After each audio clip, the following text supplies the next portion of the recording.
Hey everybody, it's Melanie, the Carnivore Queen. I have not done a video in, I don't even know, months.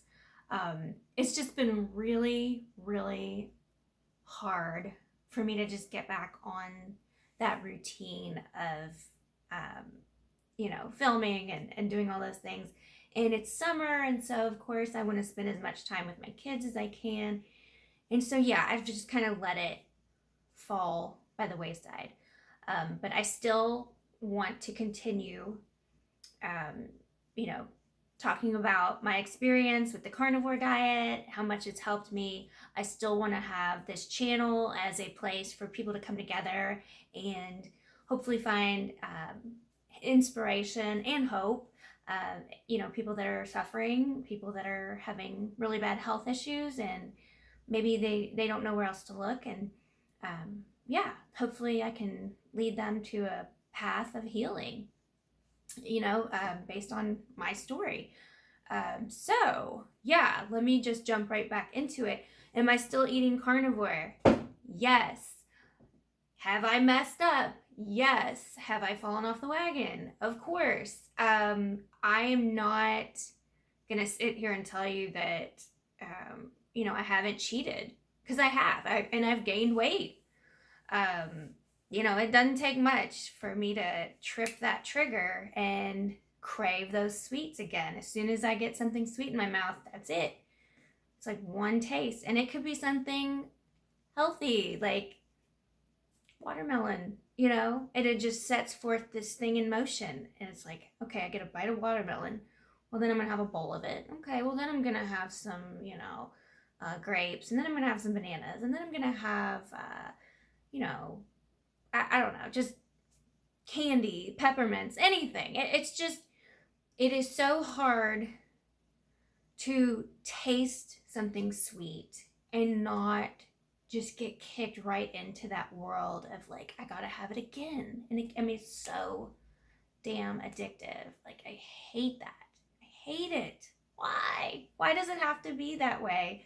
And my face is all broken out. I know what happens when I eat not carnivore. I have all kinds of problems. And it's like something inside of me's like, this time won't matter. So yeah, I'm right there with you. If you're trying to eat, healthy, if you're trying to do keto, low carb, carnivore, whatever. And yeah, sometimes you fall off the wagon. But what do I tell everybody else? Okay, well, if you fall off the wagon, get right back up. Just get right back on. Just keep going. Don't sabotage yourself. Do I follow those rules? No, of course not. I'm really good at giving advice. I'm terrible at taking it or taking my own advice. Yeah, so I just wanted to jump on here and talk about how I'm a human, you're a human. I think, sometimes I don't know if I'm a human. And just that this is the real world that we live in. There's going to be times where you fall off the wagon. There's going to be times where you're down about it, you're not seeing progress, whatever. It doesn't have to just be diet. It could be any sort of big thing you're trying to tackle. It could be your mental health, it could be your job, it could be going to finish school, whatever it is.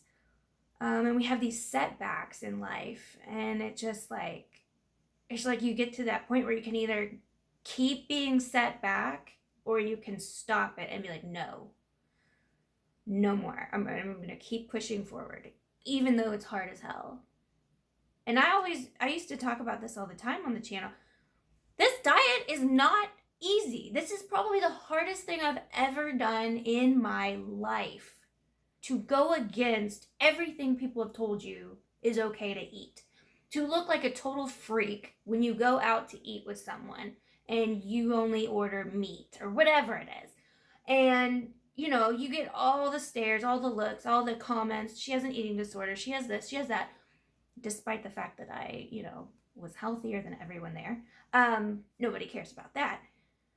Yeah, so it's a hard thing to do. There's a lot of hard things to do. And I know they always say, pick your hard. It's either hard to be fat and miserable, or it's hard to be in shape and, you know, working towards goals and things like that.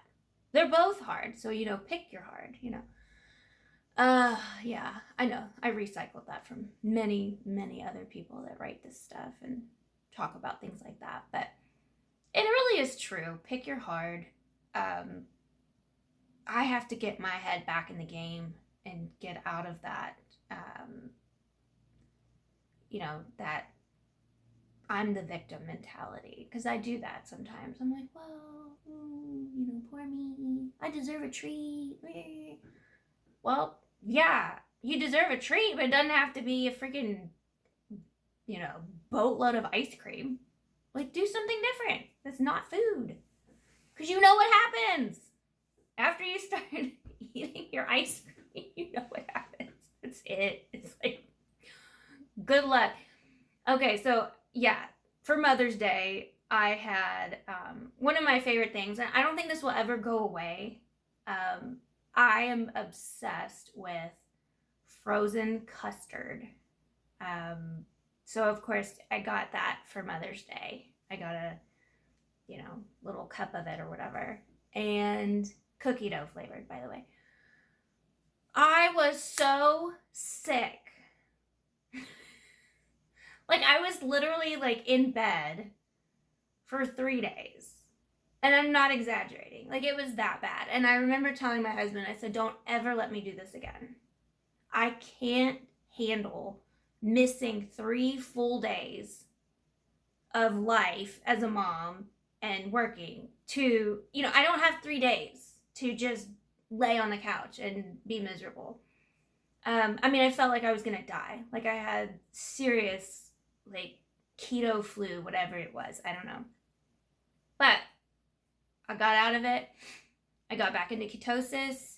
And I did it, and I swore, I was like, I'm never going to do it again. I'm not going to put my body through that. Because it's very stressful to go from standard American diet to ketosis, you know, constant, slipping up. It's very stressful. Whatever, you know, pick your hard. There you go. Oh, but if anybody out there struggling, I just want to remind you that I'm here. I'm struggling too. But we can do it. And hopefully, you know, when you realize all the wonderful benefits and things that happen, you can push through and resist temptation, which is lurking everywhere. But anyway, I will talk to you guys in the next video. I'm really glad you're here listening to me rant.